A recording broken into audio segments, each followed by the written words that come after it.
And I'm okay with that. You know, it doesn't need to be perfect. It's not a failed workout because I didn't hit this exact pace that was Yeah. given. Yep. And I also want to say I I stopped trying to kill my workouts because Yeah. every single time I before would try to go kill a workout, and that doesn't do anything for you either. You're Yeah. just back, you're digging a hole for yourself. So it's like, again, base my workout on effort, keep my easy days as easy as I can. Some days, easy days are gonna feel better and you're just gonna run Yep. faster. But if I'm running at a 10:30 pace on an easy run, I don't care if I'm running an 11-minute pace, you know? Yeah. Um, I've had people come to me and say, I want my easy days to be faster. Oh Like, yeah, I get that all the time. When does my easy pace get faster? yeah. I'm like, it I'm like, probably isn't going to. yeah, I'm like, it's enjoy the easy days. Listen to a Yeah. book, listen to a podcast, you know, just take it all in because the hard days are hard. So Yeah. like just let's enjoy those easy days. And I know they can get boring, especially if you're running a lot of easy miles. And I ran, I want to say a majority of my miles easy, but it was able to keep my so then I was able to keep my quality work just I was hitting all the quality because I was really recovering on the easy days. And that's what's ultimately so important. Absolutely. And on that note, I remember kind of the last 3-ish, 4-ish weeks of the build, like you reporting coming back from some of the longer marathon pace or some of the in and out stuff we did towards the end.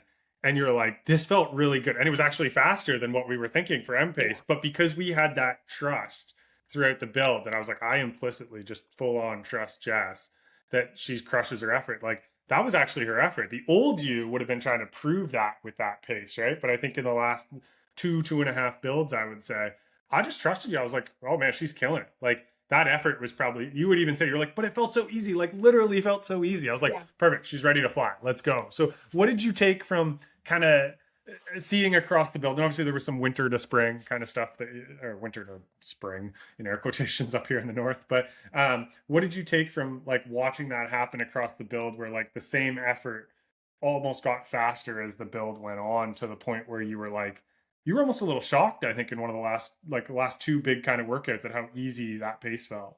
Yeah. It just things were just clicking. And I will say that, you know, you live in the north too. Yeah, Most of the time my watch is pretty covered up yeah, when I'm running because I have heavy gloves on and long sleeves. So when I go into these long efforts, like, you know, the in and outs or the 100 minutes at marathon pace or whatever, I'm really just trying to feel it out. And I always try to start a little bit slower and then see where it goes. And then I would glance at my watch, oh wow, I'm running really fast, but this feels so good. yeah. Um, I really think that a, a huge part was dialing in my nutrition.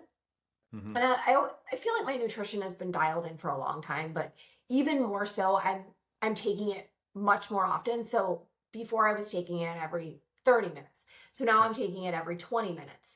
And I know that's hard for a lot of people to wrap their head around, but every 20 minutes taking a gel, man, I feel great. $1,000,000. Yeah, You know, there is something to be said about training your gut to do that. I mean, you can just I know it's hard, it's a lot of gels, but it just made me feel so much better. So I feel like training my stomach to be able to do that and then just really leaning into the confidence, leaning into I can do this instead of this is scaring me. Like my husband has even said that on nights before marathon or long runs, I used to be so stressed out that he didn't even really want to be around me.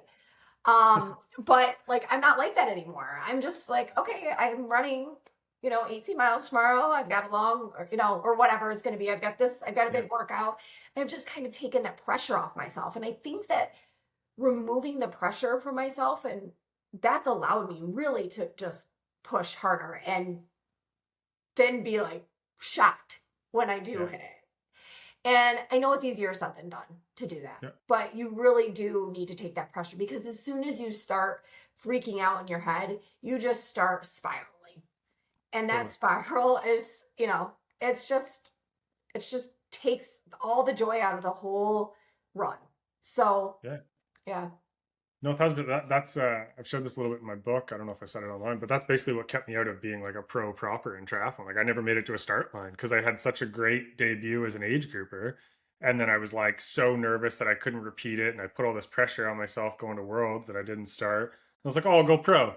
And then I didn't start any of those races as well too. So I like it's quite pervasive, and I think I'm really happy you shared like actually the breakthrough of it and like can see on the other side of it. So athletes can hear that. And on the nutrition front, um, I wanted to share like how like what you're doing is bang on. I'm going to share what Knobs did at Micro last weekend because of the laps and how fast he is. He was taking fuel in every like 14 and a half minutes because there was a bottle per table.